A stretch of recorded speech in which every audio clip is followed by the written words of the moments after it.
Assalamualaikum warahmatullahi wabarakatuh. Perkenalkan, kami dari kelompok 4 mata kuliah kewarganegaraan dengan judul Apakah Demokrasi Kita Memiliki Titik Untuk? Teori Politius versus Realita Indonesia.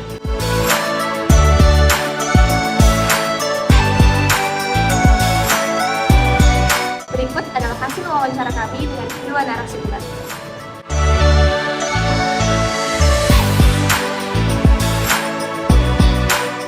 Apa dengan kondisi Indonesia saat ini, Indonesia masih bisa dikatakan sebagai negara demokrasi? Ya, secara formal masih disebutkan sebagai negara demokrasi. Indonesia kan negara hukum, negara demokrasi. Tapi ya, secara substansinya mungkin kita mengalami beberapa gejala-gejala yang akan menyebabkan demokrasi itu terkikis gitu, seperti pelemahan oposisi ketika rakyat memberikan kritik dibilang oposisi, dibilang tidak mendukung pemerintah, padahal itu sudah dimasukkan untuk pemerintah. Bisa berada pada situasi demokrasi yang saat ini, Karena kita nggak bisa juga bilang demokrasi akan runtuh atau gimana, karena kalau kita lihat tuh demokrasi secara formal itu ada, kita masih punya pemilu, kita masih diberikan kebebasan pers, masih ada partisipasi publik, tetapi memang secara substansial itu nggak ada, misalnya kayak ada pelemahan oposisi, kita nggak tahu kenapa, mungkin karena dari kepentingan orang yang berada di dalam politik itu sendiri, orang yang memegang jabatan itu sendiri, itu karena kepentingan mereka.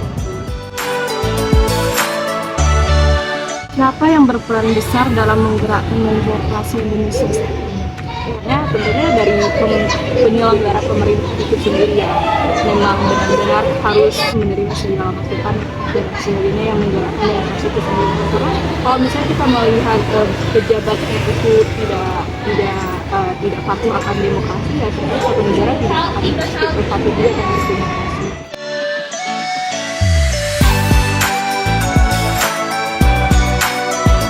Bagaimana situasi demokrasi Indonesia pada saat ini menurut Ibu? Jadi, situasi demokrasi di Indonesia itu sebenarnya kompleks. Di satu sisi, kita memang masih menggunakan sistem demokrasi secara harfiah. Tapi di sisi lain, kita mengalami pergeseran dari arti demokrasi itu sendiri. Jadi kalau untuk situasinya saat ini, di satu sisi demokrasi kita bagus. Teman-teman bisa lihat dari pemilu dan meningkatnya jumlah partisipasi pemilu itu sangat baik. Tapi di satu sisi untuk hal-hal kebebasan untuk rakyatnya itu malah dikunci. Ya kan, kita tidak bebas dan kita tidak memiliki makna demokrasi itu sendiri. Sementara mulai kapan awal mula demokrasi Indonesia mengalami kemunduran? Secara pribadi saya melihatnya di pemilu 2019. Pilkada Gubernur Jakarta, Anies versus Ahok. Saya melihat kemunduran demokrasi itu dari situ, dari adanya penggunaan politik identitas. Politik identitas ini tuh memperjuangkan hak-hak kaum minoritas. Sedangkan kita di Indonesia, politik identitas itu digunakan oleh kaum mayoritas, sehingga menghardik si kelompok minoritas, itulah terjadi kemunduran demokrasi. Jadi yang bertanggung jawab atas kemunduran demokrasi di Indonesia ya kita juga. Kira-kira di titik mana nantinya demokrasi Indonesia ini bisa kembali ke definisi demokrasi yang sesungguhnya? Jadi kalau mau dikatakan demokrasi menjadi demokrasi yang sesungguhnya, maka pemaknaan rakyat itu harus jelas.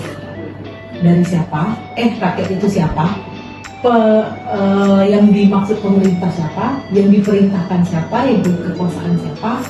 Kalau itu nih udah jelas dan kita sama-sama nih mengetahui tugas dan fungsi kita, pasti makna demokrasi itu bisa tercapai. Kalau tanpa perbaikan dari pemerintahnya, walaupun rakyat udah mulai bersuara tapi pemerintahnya juga mau lihat, ya percuma juga si cita-cita demokrasi juga nggak ada. Itu dia hasil wawancara kami dengan kedua narasumber. Semoga hasil dari wawancara tersebut bisa menjawab inti dari permasalahan serta akar permasalahan dari judul yang kami angkat. Terima kasih. Assalamualaikum warahmatullahi wabarakatuh.